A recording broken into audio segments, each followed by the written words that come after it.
Hi, hello, and welcome everybody. The year 2007.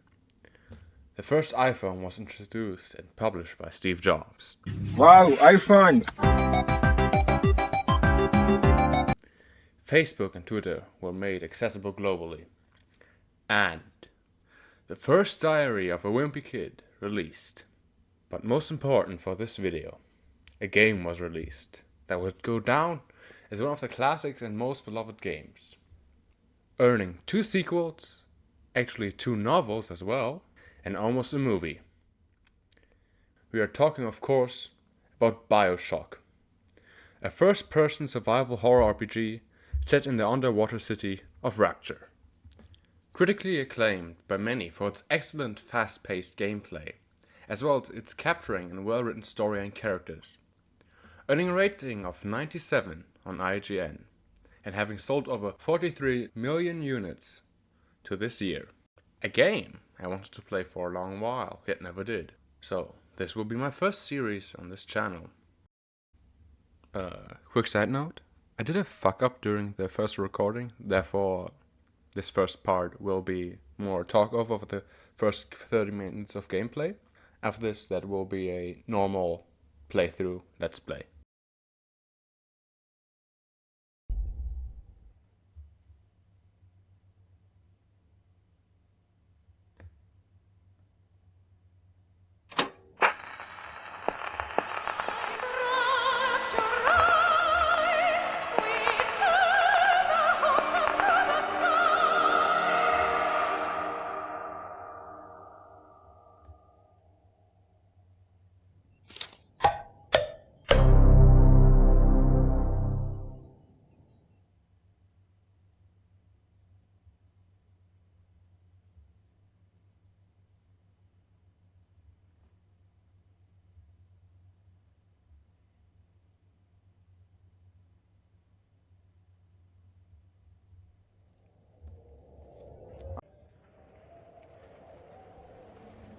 Starting the game, I decided to play on hard, because the description mentioned experience in other first-person shooters, which I do have.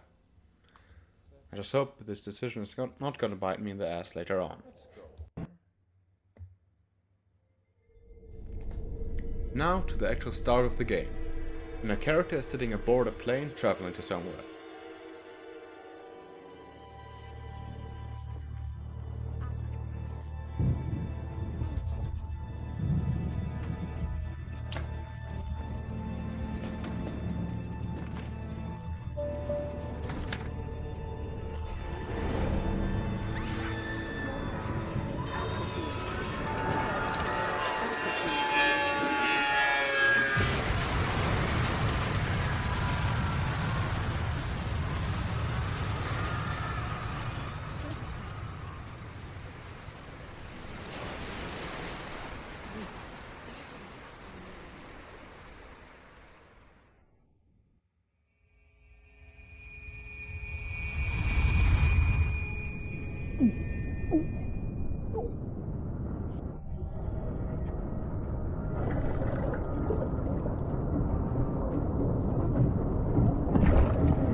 However, this trip is cut short when the plane crashes into the Atlantic Ocean.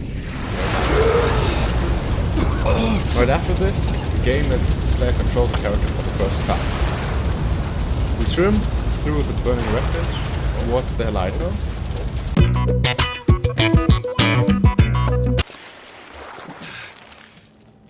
Once at the lighthouse, we are prompted to go through the open doors, which shut close right after going inside.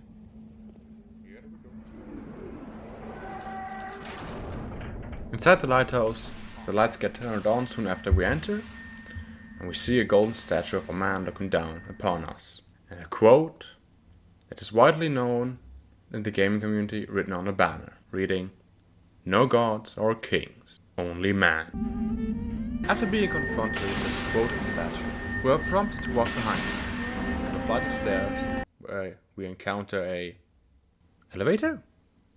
Submarine? Sublevator, in which we go inside of.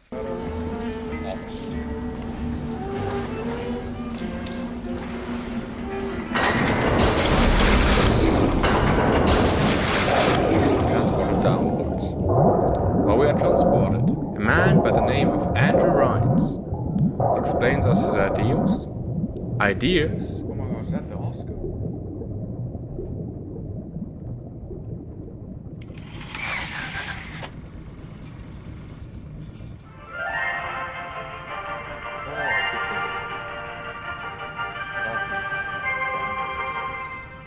I am Andrew Ryan, and I'm here to ask you a question. Is a man not entitled to the sweat of his brow? No, says the man in Washington, it belongs to the poor. No, says the man in the Vatican, it belongs to God. No, says the man in Moscow, it belongs to everyone. I rejected those answers. Instead, I chose something different. And introduced us to his honestly beautiful city deep underwater.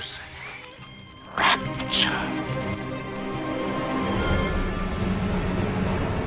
City where the artist would not fear the censor, where the scientist would not be bound by petty morality, where the great would not be constrained by the small.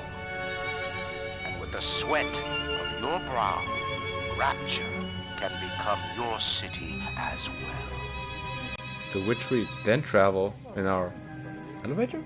Submarine.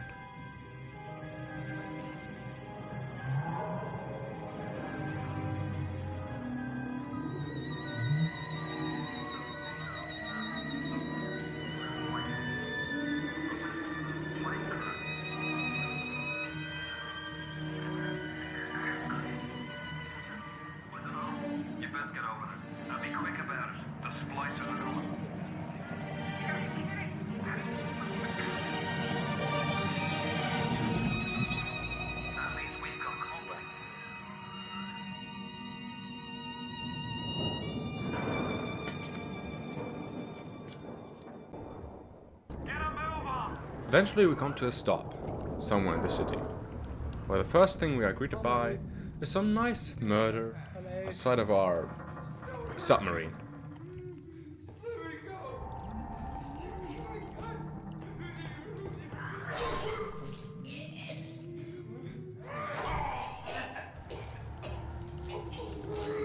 After having witnessed the murder, the woman having committed the act sets her focus on us. He's fine. And maybe this is a good point to mention, I don't really do well with horror. But I'm sure that won't be an issue in this first-person survival horror game. Right? Right? Anyway, the woman focuses on us now and begins clawing and ripping through our submarine. To which the radio next to us rings, and we are introduced to the first kind person in the city, Atlas. I don't know how you survived that plane crash, but I've never been one to question Providence. I'm Atlas, and I aim to keep you alive. Now keep on moving. We're gonna have to get you to higher ground. Our new friend Atlas tells us that the name of our submarine is actually neither elevator nor a submarine, but is instead called a bathysphere. And the more important part is that he will help us stay alive and get out of Rapture. Right after we exit the bathysphere, it is hard not to miss that the city is in the best state currently, with doom posters littered all around, and in general everything being ruined, dirty and empty. Except of course for the murder woman, whom Atlas helps us to deal with.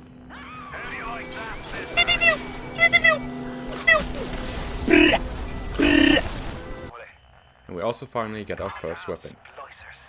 A wrench! Smashing through some rubble, getting greeted by a burning sofa.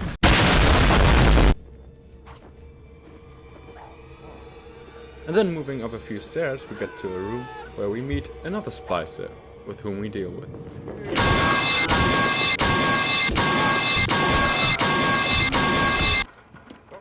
After which, we find our first power or plasmids.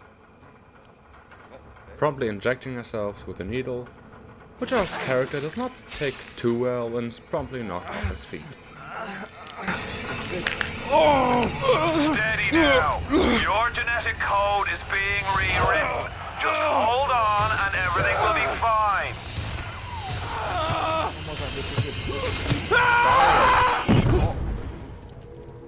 Lying knocked out on the ground, two splices take interest in us.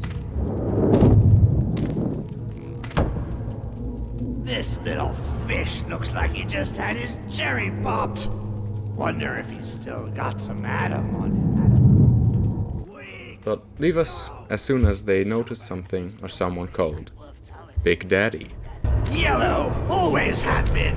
You'll be no better off with Metal Daddy, little fish. See you floating. Where's Daddy? Who soon appears together with a little, seemingly modified girl called a little sister.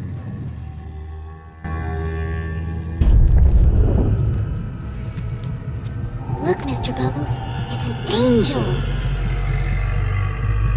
I can see light coming from his belly. Wait a minute, he's still breathing. It's all right. I know he'll be an angel soon. You alright, boyo? First time plasma's a real kick from a mule. Waking up with our new lightning powers, we move forward, using our powers to short circuit a door leading into a glass tunnel, which we enter. However, not short after a piece of our plane crashes into it. While we're inside, deep underwater.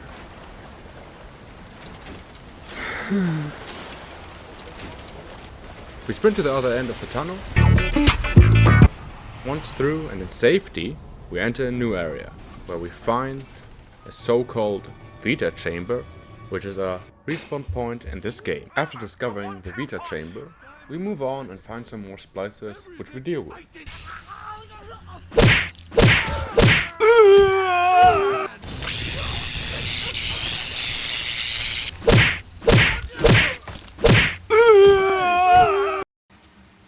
Having dealt with them, we move up some stairs and come to another room.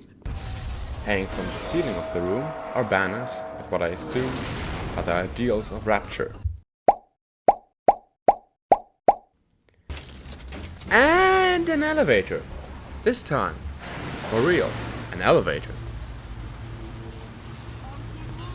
Once inside the elevator, we take a ride upwards, and our good and helpful friend Atlas tells us he still has family somewhere, asking us to save them since he is unable at the moment.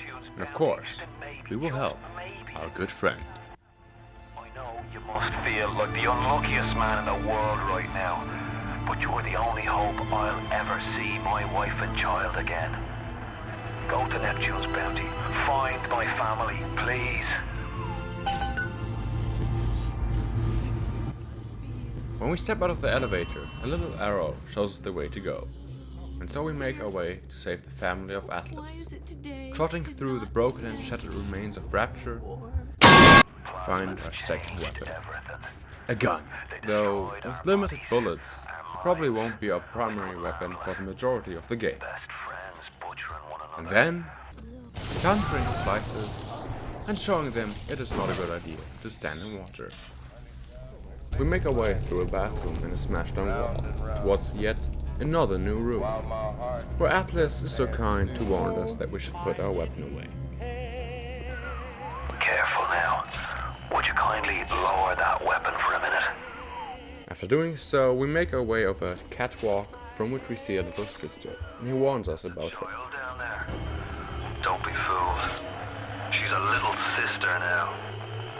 Somebody went and turned a sweet baby girl into a monster. Whatever you thought about right and wrong on the surface, well, that don't count for much down in Rapture.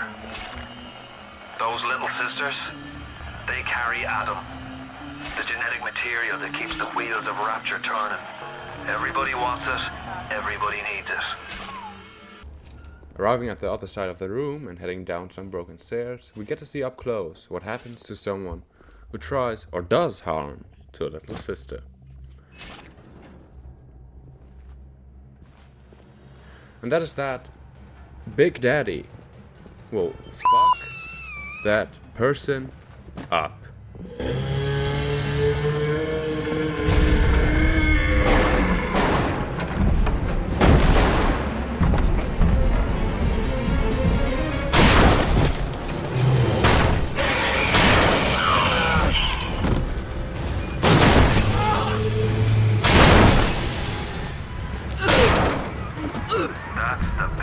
daddy.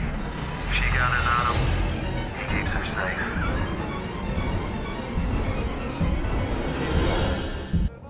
Moving on from that show of brutality, we encounter some more splicers, which we shoot,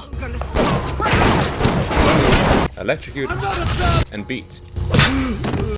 What we soon find is our way to Neptune's bounty, the place Atlas wanted us to go for his family.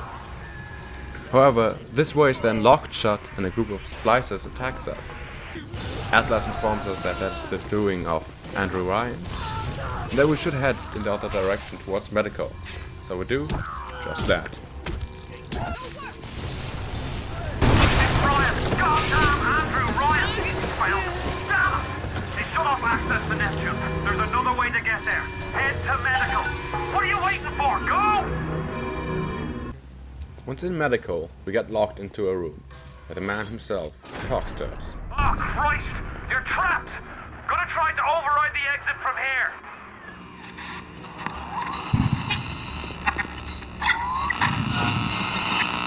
So tell me, friend, which one of the bitches sent you? The KGB Wolf or the CIA Jackal? Here's the news. Rapture isn't some sunken ship for you to plunder. And Andrew Ryan isn't a giddy socialite who could be slapped around by government muscle. And with that, farewell, or до свидания, Jerry. After having a bit of a monologue and accusing us of various things, he sends more splicers at us. Atlas saves us once more by opening a door behind us so we can escape. Escape we do.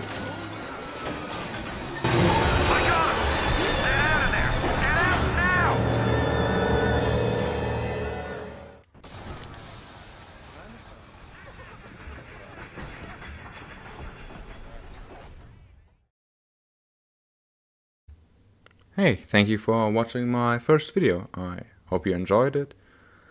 And as said in the beginning, this was not really my intention of having this scripted video, but rather a more playthrough. That's why the coming videos on Bioshock will all be just pure playthroughs. Though I would still appreciate any critique or things you liked about the video.